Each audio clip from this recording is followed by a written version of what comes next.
Then- Okay, it's working. Okay, it's working.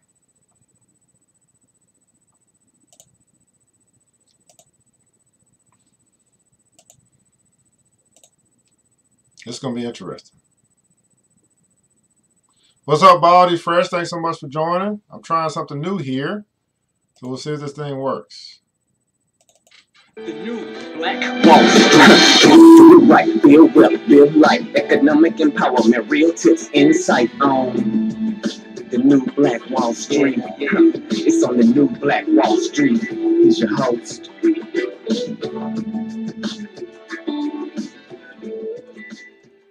All right, good morning to you, billionaires. Thanks so much for joining us here today on the New Black Wall Street Book Club, where Black folk do read. You put in the book, we absolutely will find it. Good morning to you. Good morning. Good morning. Trying out a new system here where I'm broadcasting live here on Facebook Live, YouTube Live, and also Instagram Live. And this will also be a part of our podcast, which will come out in just a short while. We're going through the book Think and Grow Rich, a Black Choice. Go ahead and put in the console Think and Grow Rich. Think and Grow Rich, a Black Choice. That's okay, Baldy. Thanks so much for joining anyway. Think and Grow Rich, a Black Choice. It is a guide to success for Black Americans. It's a book that's recommended by Black Enterprise. Simply says that this book should be required reading for all Black Americans or African Americans truly committed to the pursuit of happiness and fulfillment.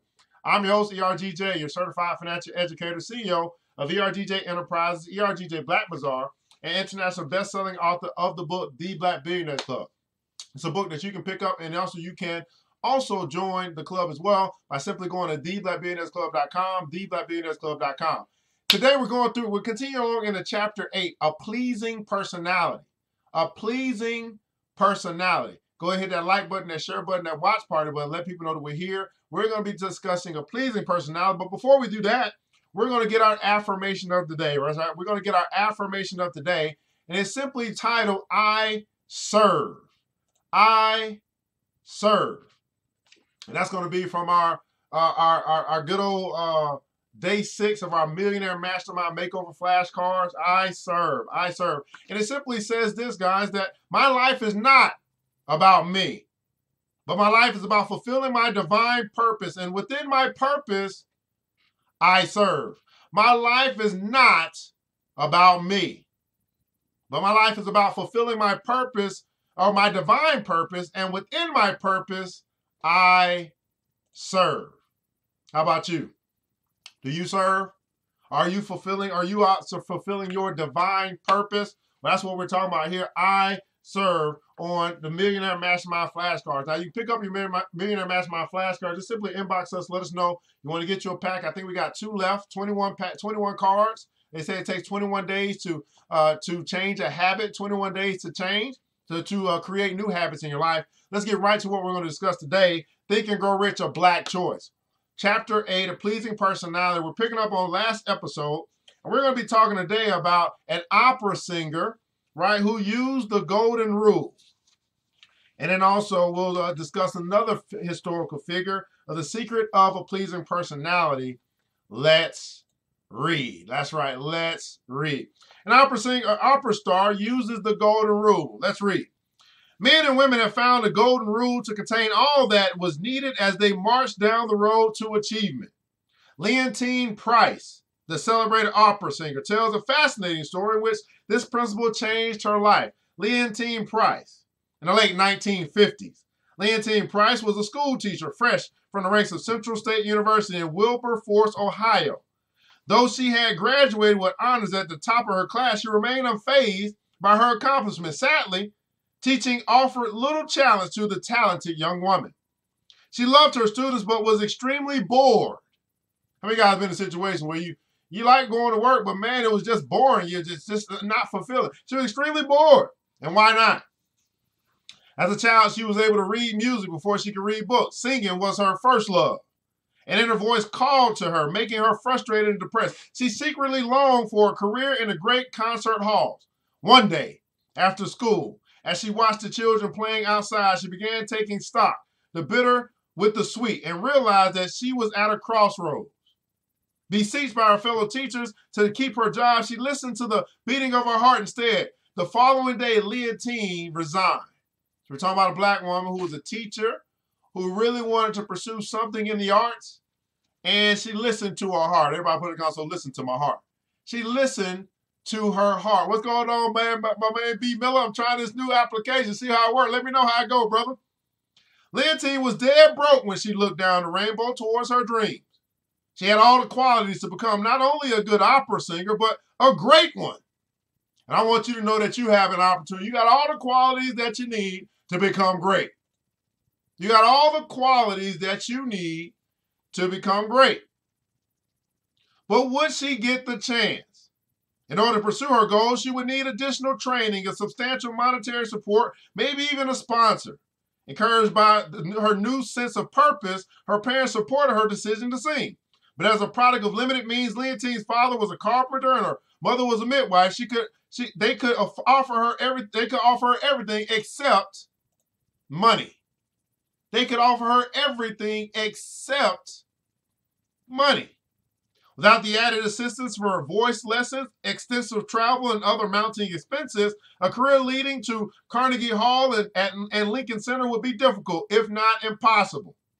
But the harmony of the golden rule knows no boundaries or limits. The harmony of the golden rule knows no boundaries or limits. Long before she ever dreamed of success, Leontine spent many happy, carefree days in her hometown of Laurel, Mississippi, with her two closest friends, the Chisholm daughters, who lived nearby. Life was fun-filled and full of new experiences. Though time and circumstance had split the playmates apart, their feelings and remembrances remained intact. During a periodic visit home to buoy her spirits, Leontine sought out her ex-playmates, who had long since moved. Hoping to find her childhood friends, Leontine was greeted by their mother. Elizabeth Chisholm was a kind and gentle woman who had remembered her daughter's companion. During this brief visit, Leontine shared with the woman her dreams and goals. Who do you share your dreams and goals with? Who do you share your dreams and goals with? As she peered forlornly through a neighbor's front yard fence, Leontine couldn't hide her pain. Almost apologetically, she told Miss Chisholm that she was prepared to resume her teaching career. Her dream of entertaining millions as a singer would remain just that, dreams. Before Leontine had time to dry her eyes, the generous woman made a significant gesture. Miss Chisholm provided the skillful singer with much-needed funding, eventually helping her continue her studies at the prestigious Juilliard School of Music, studying under the renowned Florence Page Kimball, a former opera singer. But Miss Chisholm's support did not come unattached. Aware of the power of this principle, Elizabeth Chisholm stipulated that she would help the would-be opera star only if Leontine would agree that if she ever occupied a position where she, Leontine Price, could render a helping hand to any aspiring individual, she would do so, thereby passing on the torch of the golden rule. Now notice this. She got the help that she needed, but it came with something attached. And it simply was for her to pass on the principle of the golden rule. This is something that we must learn, Black people, that there is no such thing as something for nothing. Now, she got the money she needed, but there was something attached to it, right? That she was to pass on the golden rule. Price accepted the offer and has adhered to her agreement many times over, frequently coming to the aid of many young, struggling artists. Since the Creator wound the hands of time, men and women have constantly preached the golden rule. Do unto others, you will have them do unto you. Unfortunately, the world has all too often accepted the letter while completely missing the spirit of this divine guidance. Do unto others as you will have them do unto you.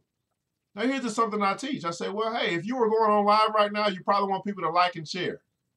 But will you do it for other people? You see, it's the same principle, no matter where we look.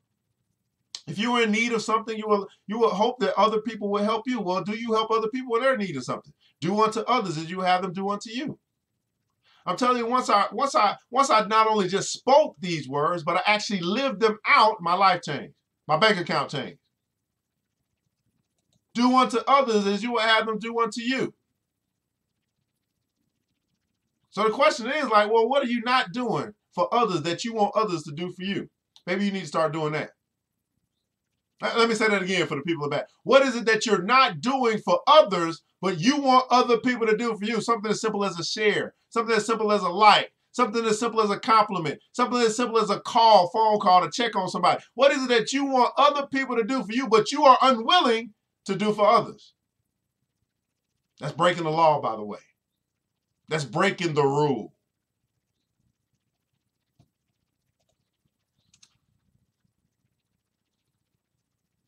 Since great around the hands of time, men and women have constantly preached the golden rule: do unto others, you will have them do unto you. Unfortunately, the world has all too often accepted the letter while completely missing the spirit of this divine guidance. Mankind has embraced this philosophy merely as a sound rule of ethical conduct, but has failed to comprehend the precept upon which it is based. Why? The answer lies within the various mental laws we discuss in the opening pages of this text. There are mental laws through which all life operates. When you select the rule of conduct by which you'll guide yourself and your dealings with others, you will be fair and just if you realize that you are setting into motion a power that will in turn run its course back to you.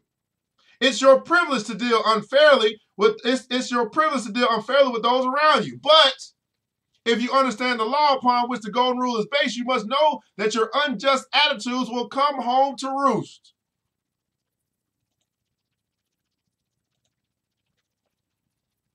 If you wish to know what happens to a man who totally disregards the law upon which the golden rule is based, choose any individual in your community who lives for the single purpose of accumulating wealth and who has no conscience as to how he accumulates that wealth. Study this man, and you will observe there is no warmth, no kindness, no welcome to his words. He has become a slave to the desire of money. Oh, we're going to read that again. He is too selfish to help others enjoy it. It would be extremely foolish to equate success with this man. There can never be success without happiness, and no man can be happy without transmitting happiness to others. Let's read this again. New Black Wall Street Book Club. All right. If you wish to know what happens to a man who totally disregards the law upon which the golden rule is based, choose any individual in your community who lives for the single purpose of accumulating wealth and who has no conscience as how he accumulated that wealth. Study this man. Everybody put in console, study. Study this man. Study this man. And you will observe there's no warmth, there's no kindness, there's no welcome to his words. He has become a slave to the desire of money. He is too selfish to help others enjoy it. It would be extremely foolish to equate success with this man. There can never be success without happiness. And no man can be happy without transmitting happiness to others. Is it possible we've lost the understanding of this word called success? Is it possible that we think if people that have money that we consider them to be successful just because they got money, but they're not happy? They're on drugs. They're actually living paycheck to paycheck. We think, well, is it possible we think, oh, just because you got money, you must be successful, when in reality, they might not even be happy. They might not even be enjoying life. Something to think about. All right, Brandon, we good? All right, thanks so much, brother. I'm on it. We're going to see how this thing do what it do. The secret of a pleasing personality. The secret of a pleasing personality. Though force can achieve many things, its use does not make for lasting relationships. When another person likes you, laughs with you, and harmonizes with you, then you can be sure this same individual will think with you, help you, and even share with you. Let me say that again. All right? When another person likes you, laughs with you, and harmonizes with you, then you can be sure the same individual will think with you, will help you, and even share with you. A pleasing personality is one of your most important social skills. What is the secret of a pleasing personality? We have all known them, people who just seem to attract others, friends, clients, and acquaintances. We say that people are drawn to such individuals as if there were some physical force at work. This phrase is quite descriptive, for you cannot force someone to like another, but you can draw or attract people by satisfying the basic hungers prevalent in all human beings. The following story reveals one such need. The following story reveals one such need.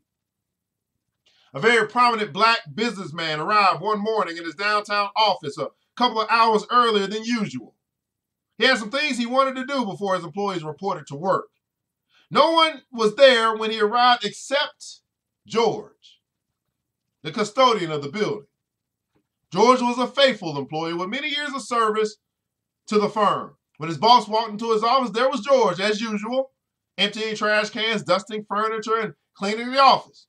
When George's boss noticed him going about his routine, he said, "George, you know, I look around the building, I can't help thinking what an asset you've been to our organization for all of these years. You've kept this place clean and tidy for our employees and customers to enjoy. George," he continued, "you are an important part of this organization. I want you to know that I appreciate you and all that you have done." Is there somebody you need to just simply call today and simply say, "I appreciate you in all that you have done"? George paused and then he replied, "Thank you, sir," and walked out of the room with his dust cloth in hand. A few minutes had passed while his boss settled down to work at his desk. Suddenly, the office door opened and in walked George. His eyes were moist. There was a tear on his cheek. His boss could not understand. He said, "What is wrong, George? Did I say something to offend you?" George forced a smile and then replied, "No, sir, you did not offend me, but I have something I would like to share with you." Deep silence fell across the room. "You know, I've worked for this company for 17 years, 12 of those years for you.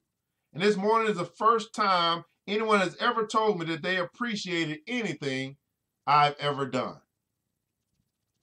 He continued, "I just want you to know, sir, that I appreciate what you said to me this morning, more than I've ever appreciated my paycheck. I just want to let you know." And he turned around and walked out of the room. He turned around and walked out of the room. The deepest craving in human nature is the desire to be appreciated. Man will not give his best for money alone, but he will give everything possible for a bit of appreciation. When you resolve not to criticize or condemn, but instead look for every opportunity to drop a word of honest appreciation, you'll find that others will desire your company. They will truly want to be around you. By making it a habit to give sincere and honest praise, you will have taken a giant step towards enhancing your own success and happiness. What's going on, Grind Time? Thanks so much for joining. Do you receive praise or approval and appreciation at home or your job? When is the last time you praised someone else or gave a sincere word of appreciation? The two go hand in hand. Let me go back. I want to read this again. This is really hitting me today. The deepest craving in human nature is the desire to be appreciated. Man will not give his best for money alone, but he will give everything possible for a bit of appreciation. When you resolve not to criticize or condemn, but instead look for every opportunity, everybody put in the comments below, look for every opportunity to drop a word of honest appreciation, you will find that others will desire your company. They will truly want to be around you. By making it a habit to give sincere and honest praise, you will have taken a giant step towards enhancing your own success and happiness.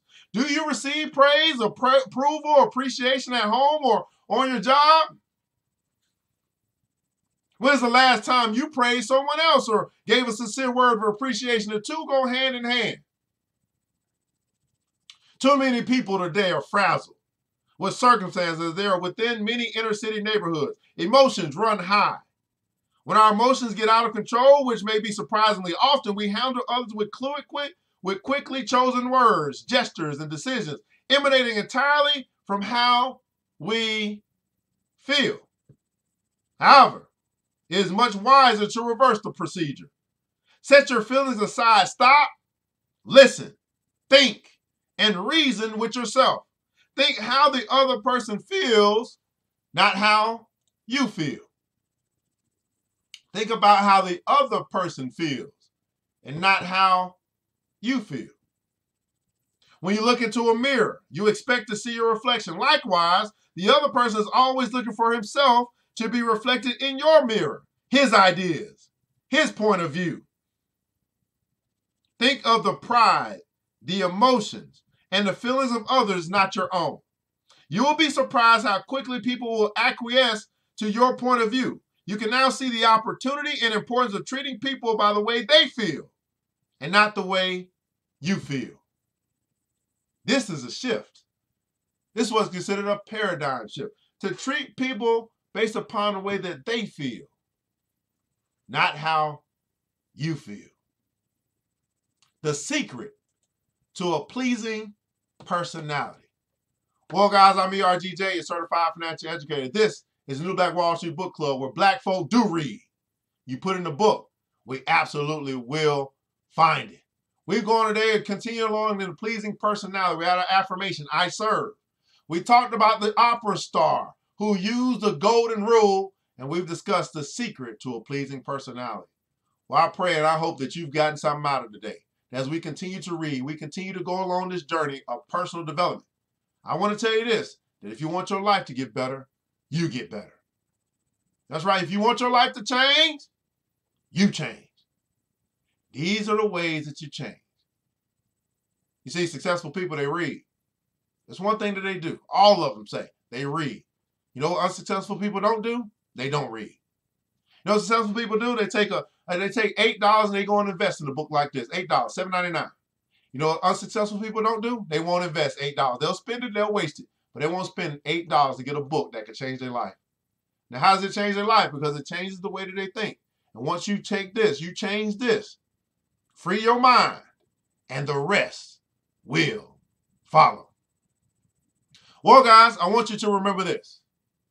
Oh, for that. Oh, you got an opportunity. Make sure you join us. Go to theblackbillionairesclub.com and join the club today. Become a member so you can get more. We can go deeper, right? We can go deeper. This is just knowledge. We're going to turn it into wisdom for you. Show you how to apply it into your life. Hey, guys, I'm ERGJ, and I want you to remember this, man, that it takes a village, and it starts with us. Let's build, people. Let's build these bank accounts. Let's build our community. Let's build wealth. But most importantly, let's build each other. And let's do it together. We all we got.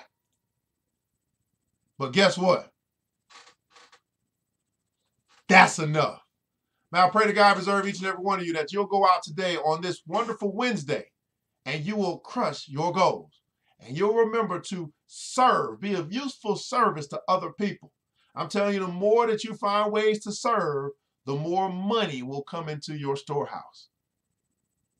The more you buy. Why? Because it's better to give than to receive. I pray to God he gives us another opportunity to meet again in the future. Until that time, Mr. DJ, hit the music. New black. It's the New Black Wall Street Book Club. With your host, Evan Jefferson. It's time for us to go. Yeah. Now, you ain't got to leave the computer, but we encourage you to get out there and learn and apply all the things you learn at the New Black Wall Street Book Club. Yeah.